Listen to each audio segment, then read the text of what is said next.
여러분 안녕하십니까? 휴일 저녁 CJB AI8 뉴스입니다. 첫 소식입니다. 생활인구란 용어가 있습니다. 단순한 인구 통계가 아니라 관광과 쇼핑, 출근, 등교 등 실제 지역에서 일정 시간 체류하는 사람들을 일컫습니다. 이 생활인구를 빅데이터와 접목하면 도시 정책이나 산업 인프라를 구축하는데 아주 유용하게 쓸 수 있는데요. 청주시정연구원이 지난해 생활인구를 산출해 그 결과를 내놨습니다. 장원석 기자입니다. 청주시가 한개 통신사의 도움을 받아 산출한 지난해 생활인구 규모는 청주 인구의 5.6배에 달합니다. 월 1회 하루 1시간 이상 청주에 체류한 시민과 외지인을 산출한 결과입니다. 내국인과 외국인을 포함한 청주시 인구 88만 명과 청주에 일정 시간 체류한 인구 405만 명을 더한 청주시의 생활인구는 493만 명으로 나타났습니다. 청주를 찾은 체류 인구는 4월과 10월에 518만 명과 417만 명으로 가장 많았고 12월에 355만 명으로 최저치를 기록했습니다. 또 주로 평일보다 주말에 체류 인구가 크게 늘고 있습니다. 봄과 가을철 주말 행사나 축제로 인한 외지인의 방문이 청주시 생활 인구 규모에 큰 영향을 끼치고 있는 겁니다. 관광 목적으로 청주를 찾은 체류 인구는 문희명과 남이면에 40%가량 몰렸는데 대청호와 청남대 등 관광지와 함께 캠핑장, 둘레길 등을 둘러본 것으로 보입니다. 출근 인구가 많은 지역은 오송읍과 오창읍이 가장 많았는데 산업단지가 많고 출퇴근이 용이한 외곽 지역에 이동 횟수가 몰린 것으로 조사됐습니다. 특히 오창읍은 생활 음식 카드 매출액과 점포 수가 가장 많은 지역이어서 소상공인 지원 정책 수립에 도움이 될 것으로 보입니다. 관광이나 등교나 출근 목적으로 들어오는 인구들이 많았기 때문에 이 특성에 따라서 좀 입체적이고 맞춤형 정책을 청주시에서 펼친다면 향후 생활 인구를 증진하는 데 효과적일 거라고 생각을 합니다.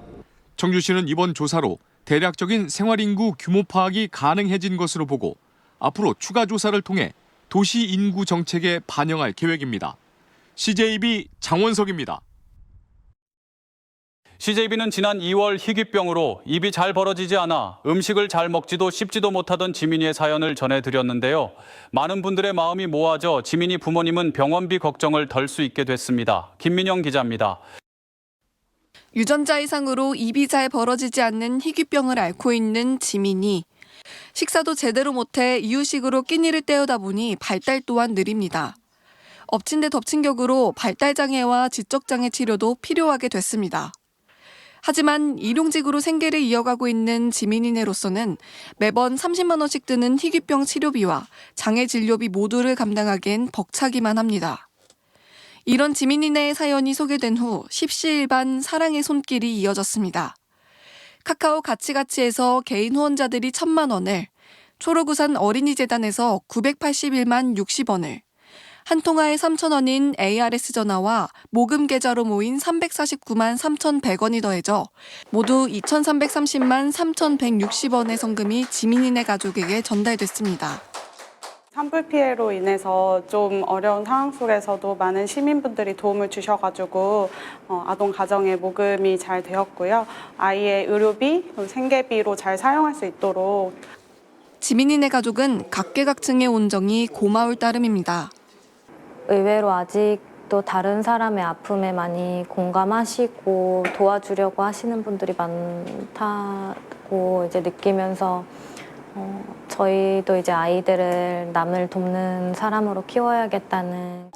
CJB 1,000원의 힘 희망 캠페인은 초록우산 어린이재단과 함께 어려운 환경에서도 우리 지역 아이들이 힘차게 자라날 수 있도록 따뜻한 동행을 이어가고 있습니다. CJB 김민영입니다.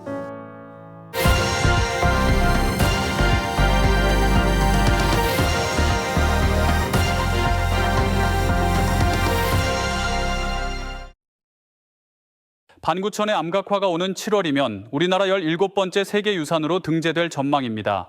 수천 년을 버텨온 문화유산을 앞으로 어떻게 지켜나갈 것인지 체계적인 관리와 함께 맑은 물 확보라는 현실적인 과제도 남아 있습니다. UBC 김영환 기자의 보도입니다.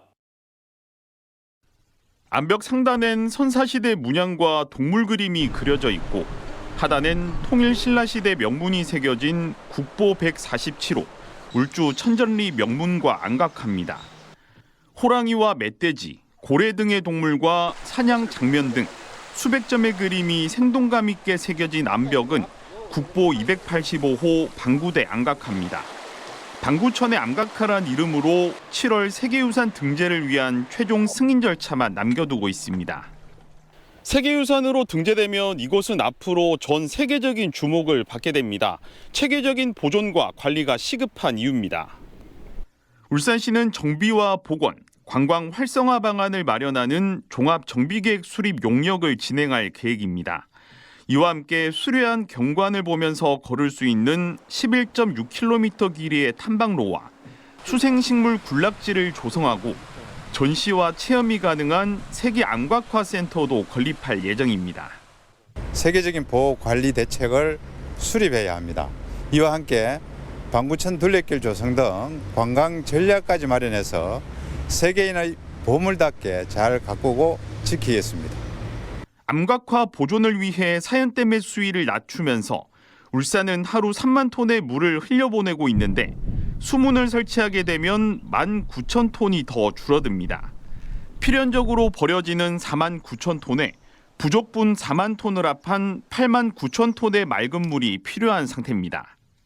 저희가 먹을 수 있는 물을 지금 버리고 있는데 시가 너무 이제 문화재를 위해서 양보하는 게 많으니까 받아와야죠. 세계가 주목하게 될 문화유산의 체계적인 관리와 맑은 물 확보, 정부 차원의 세심한 뒷받침이 필요해 보입니다. UBC 뉴스 김용환입니다.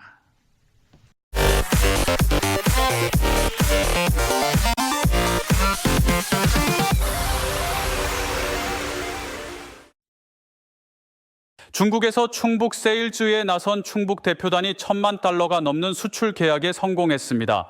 충청북도에 따르면 지난달 26일부터 나흘간 중국 진안과 칭다오에서 수출 설명회를 개최해 82건의 1,166만 달러, 160억 원 규모의 수출 계약을 체결했다고 밝혔습니다. 또 청주의 한 화장품 제조업체는 중국 현지에서 50만 달러 규모의 양해각서를 체결했습니다. 충청북도교육청은 늘봄학교와 유아보육 통합을 위해 오는 9월 1일자로 교육 전문직과 일반직 정원 46명을 늘린다고 밝혔습니다. 이에 따라 도교육청은 지방공무원 정원 조례를 개정해 일반직 정원은 5명 증가한 3,604명으로 교육 전문직은 41명 늘린 438명으로 증원할 계획입니다. 충청북도교육청은 지난달까지 입법 예고를 거쳐 정원 개정 조례안을 도의회 정례회에 부의안건으로 올렸습니다.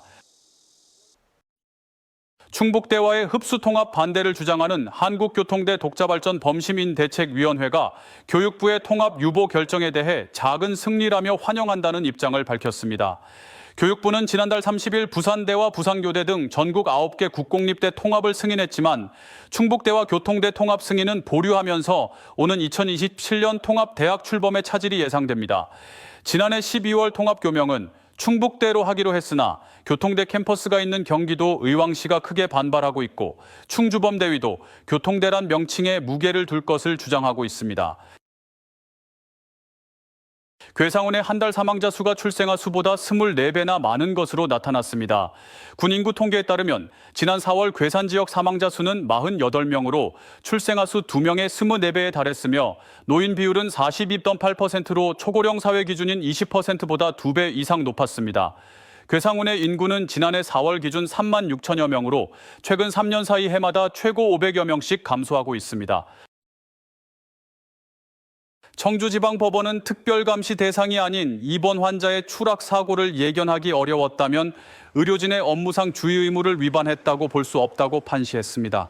간호사 A씨는 지난 2022년 12월 청주의 한 재활병원에서 수차례 퇴원을 요구한 70대 입원 환자에게 병실로 돌아가라고 수차례 말을 했지만 환자가 난간에서 떨어져 전치 14주의 상해를 입자 재판에 넘겨졌습니다. 재판부는 판결문에서 피고인은 특별한 주의나 감시가 필요하다는 지시를 받은 사실이 없으며 적극적인 진단을 하지 않은 의사와 병원 관계자들의 잘못이라고 봄이 타당하다고 설명했습니다. 청주 청원경찰서는 집주인에게 도둑질을 들키자 소방관 행세를 한 20대 A씨를 구속 송치했다고 밝혔습니다. A씨는 지난 4월 청주시 사천동의 한 단독주택에 침입해 체크카드를 훔친 뒤 집주인과 마주치자 소방관을 사칭해 화장실이 급해 들어왔다고 속인 것으로 드러났습니다. 또 현금 인출 방법을 알려주겠다고 속여 현금 입출 금기에서 60여만 원을 찾아 유흥비로 쓴 혐의도 받고 있습니다. 끝으로 날씨입니다. 오늘 충북지방은 대체로 맑은 가운데 일부 지역에서 30도를 웃도는 무더운 날씨를 기록했습니다.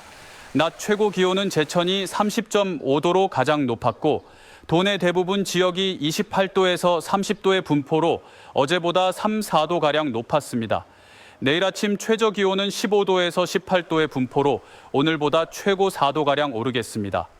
청주기상지청은 내일 밤부터 모레 새벽 사이 충북에 5에서 10mm의 비가 내릴 것으로 전망했습니다. 이상 휴일 저녁 CJB AI 8 뉴스를 모두 마칩니다. 고맙습니다.